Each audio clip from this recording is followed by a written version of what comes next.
如果你在走夜路的时候，看见一个人把头摘了下来，你会怎么办呢？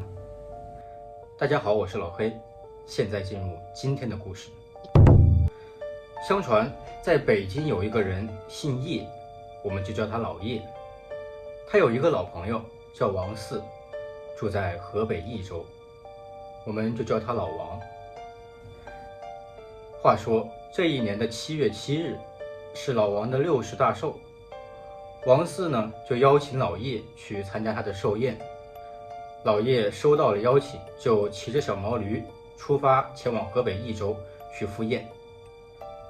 老叶一路走一路行，到了房山这个地方的时候天已经黑了下来。突然听见一个骑马的大汉叫住了他：“请问你要去哪儿啊？”老叶就把老王邀请他赴宴的事情说了一遍。谁知道大汉听了之后非常的高兴，说道：“王四就是我的表兄呀，我也要去参加他的寿宴，我们俩一起走吧。”老叶听了之后也非常高兴，因为这山高路远的一个人呢，也是很危险，有一个人作伴呢，那当然是很好了。于是两个人就一前一后前往益州。借着这个晚上的月光，两个人一路前行。老叶呢慢慢就发现了有点奇怪，这个大汉一直走在他后面。老叶就跟他说：“你走我前面吧。”这个大汉呢虽然嘴上答应，但是一直还是跟在老叶后面。老叶就感觉心里毛毛的，怀疑这个人他不会是个强盗吧。而且大晚上的，老叶也看不清这个大汉的脸，所以老叶走的时候就边走边回头看，时时刻刻提防着他。两个人一路走着走着呢，突然听见轰隆隆雷声大作，电闪雷鸣。老叶转过头去，借着闪电的亮光，看见那个大汉竟然把头挂在了马肚子底下。后面的闪电一路咵嚓嚓追着这个大汉一路劈下来。大汉对这个闪电吐出一股黑气来抵御这个雷击，而且这个大汉还伸出了一个大概有3米长的红得像朱砂一样的长舌头。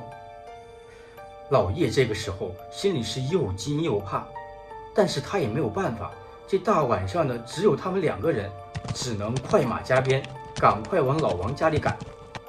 到了老王家，老王作为主人备酒设宴，招待老叶和这个大汉。在吃饭的时候呢，老叶就偷偷地问老王：“这是你家哪个亲戚啊？”老王说：“这是我表弟，他是一个银匠。”听到老王这么说，老叶才放下心来，想着那天是太黑了，自己眼花看错了。吃完了饭也就该休息了。老叶因为路上看到的奇异景象还是心有余悸，不想和那个大汉同睡一个屋。但是奇怪的是，这个大汉却偏要和老叶同睡一个屋。没有办法，老叶只能叫了一个做粗活的仆人来作伴。于是他们3个人一起睡在一间房中。这一夜，老叶是翻来覆去，怎么着也睡不着。可是旁边的仆人却不过一会儿就睡熟了。到了半夜3更的时候，屋里的油灯噗的一下熄灭了。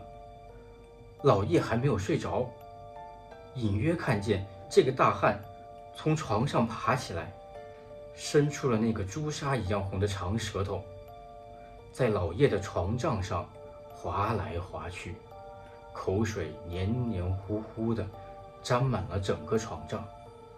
突然之间，大汉把手伸进了床帐，张开了血盆大口，抱着旁边的仆人就塞进了嘴里，嘎嘣嘎嘣地啃起来。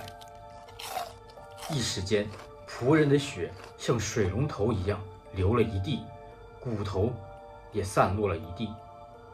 老叶顿时吓得魂飞魄散，叫都叫不出来。在头脑一片空白的时候，老叶突然想起自己一直供奉的关元帅，只能颤颤巍巍的大声喊：“伏魔大帝关元帅，你在哪里呀？快来救救我吧！”霎时间，只听天上响起了咚咚咚的鼓声。老叶抬头一看，只见关元帅手提大刀，顺着房梁一跃而下，咔嚓一声，一刀劈向了大汉的脑袋。